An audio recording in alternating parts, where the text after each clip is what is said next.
से जो वो हार चुका है। रिजवान साहब इंतहाई टुक टुक टुक टुक टुक टुक जो है रिजवान ने लगाए रखा। एक टाइम के ऊपर पैदा हुए जो पाकिस्तान मैच के अंदर जरूर वापस आया, जिस टाइम पर लगा कि अब 3 ओवरों के अंदर जो हमें 33 रन चाहिए और पाकिस्तान जो कुछ कर देगा, लेकिन जॉर्ज लिंडे जो उन्होंने लगातार जो पाकिस्तान को पकड़े रखा और उस ओवर में जो है काफी विकेट्स जो उन्होंने लिए और उस विकेट्स के लेते जो पाकिस्तान मैच से बाहर हो गया। लेकिन मेरा ये मानना है कि मोहम्मद रिजवान जो है वो प्रॉपर T20 के बैट्समैन ही नहीं है। पहले मैच जब हमने जो है टारगेट चेस करने के लिए शुरू किया तो उस टाइम के ऊपर जो बाबर आजम साहब और रिजवान साहब दोनों मुंह उठाकर जो ओपनर आ गए और पहले 2 ओवर जो है जाया करवा दिए गए। अगर वही पहले 2 ओवर साम अयूब जो पहले 6 ओवरों में खेल जाता तो कहीं ना कहीं जो है बहुत बड़ा फर्क पड़ जाता और बहुत अच्छे रन जो है वो हो जाते। लेकिन हमेशा की तरह छोटे ग्राउंड को देखते हुए बाबर रिजवान ने कहा कि हम दोनों ही ओपनर जाएंगे, किसी और को जो हम यहाँ पर ओपनर भी नहीं आने देंगे। और फिर उसके बाद जो दिल गुर्दे जीतने का अमल होता है उसको जारी रखते हुए रिजवान ने अपनी बैटिंग जो है जारी रखी, सबके ऊपर बराबर वक्फे से जो है प्रेशर बनाते गए और एंड में जो खुद भी फिनिश नहीं कर गए और मैच जो है एक साइड पर हो गया। अब 2 तरह के दाऊद साहब यहाँ पर माइंड सेट है, एक बोलेंगे कि रिजवान का हर मैदान फतेह हो गया, उसने बड़े अच्छे रन कर दिए,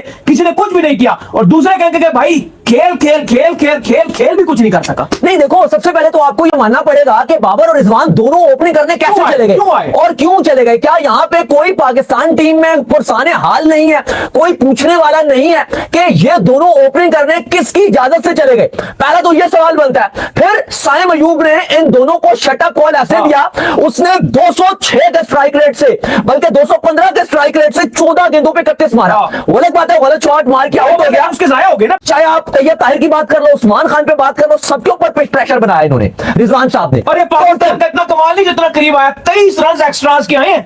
23 रन एक्स्ट्रास के साउथ अफ्रीका ने दिया जो पाकिस्तान इतना करीब। और अली साहब एक मफाका है उनका, वो अंडर 19 का बॉलर है, ठीक है, तेज बॉल भी करता है, लेकिन बिल्कुल दिमाग से वो फारिग है।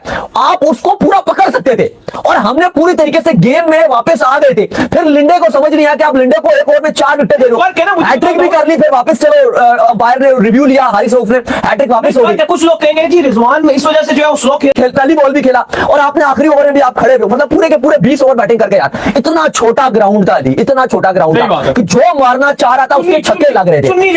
फिर मुझे लगता है कि शाहीन शाह अफरीदी को प्रमोट करने का भी डिसीजन समझ नहीं आता, या फिर बिल्कुल न्याजी को अगर आपने ऐसा हाइट रखा उसको निकाल दो। फिर क्या कॉन्फिडेंस तुम दे रहे हो कि तुम शाहीन को पहले भेज रहे हो? न्याजी तुम्हारा प्रॉपर बैट्समैन नहीं है और शाहीन तो लपेटा है, लगी तो लगी, ना लगी तो शाहीन से एक बॉल नहीं टच होगा। यहाँ पे प्रॉपर बैटर्स जो है ना वो बहुत रन बनाती हैं। मिलर ने भी आपको बताया, और इससे पहले भी इंडिया साउथ अफ्रीका की सीरीज थी, संजू सैमसन और तिलक वर्मा जो प्रॉपर बैटर थे वो रन बना रहे थे। मारी है उन्होंने, यहाँ जो प्रॉपर बैट्समैन होता है 300 मारा है। आपका भी साइम अयूब प्रॉपर बैट्समैन था, वो अटैक कर रहा था। सबसे पहले तो आपको शर्म आनी चाहिए कि आपने इन विकेट्स पे फखर नमान को नहीं रखा। एक कहता है रिजवान साहब ने नया शोशा छोड़ दिया था आज कि भाई वो बीमार है, इल है, वो उनको पता नहीं बुखार है उनको। भाई बुखार है तो नेशनल आपका ये सॉरी जो चैंपियंस T20 का भाई कैसे खेल रहे हैं?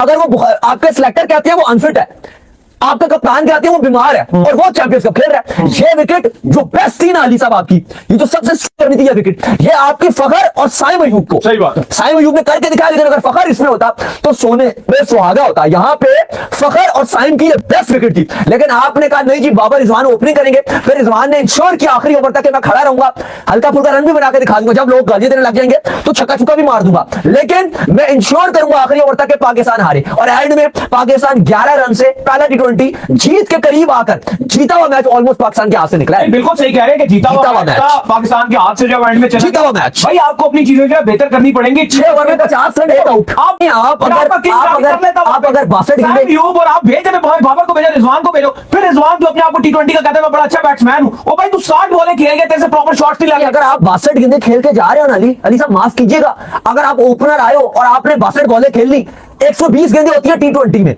और आप आधे से ज्यादा गेंदें खेल रहे हो। अगर माफ मिलर का बता दें, मिलर ने कितनी बॉलें खेली जरा मुझे एक बार ये बता दें। मुस्ताकी 39 गेंदों पे 82 मारा था। हाँ ये मिलर का, ये मिलर 8 छक्के 4 चौके और विकेटें गिर रही थी, 200 का प्लस का स्ट्राइक रेट था। ये देखो यही बात बिल्कुल ग्लैडिएटर भी ले आए और उन्होंने कहा है भाई Miller 82 from 42 balls, 40 balls out भी 40 बॉल पे आउट हुआ है। Rizwan 74 from 62, what is this, why we promoted Shaheen, he is not an all-rounder. Babar and Rizwan are the most selfish guy in our squad, so frustrated. बिल्कुल कह रहे हैं ग्लैडिएटर, बिल्कुल इनकी एक बात ठीक है कि मिलर की एग्जांपल भी आपके सामने है। वो जो विकेटें गिर रही थी उसने अपना चार्ज अप किया, उसने चार्ज किया, लेकिन ये नहीं किया कि भाई मैं एंड में पूरी गेम टुक टुक टुक टुक करते रहो। जो लोग बॉलिंग को ब्लेम दे रहे हैं ना, मेरी बात ये यकीन से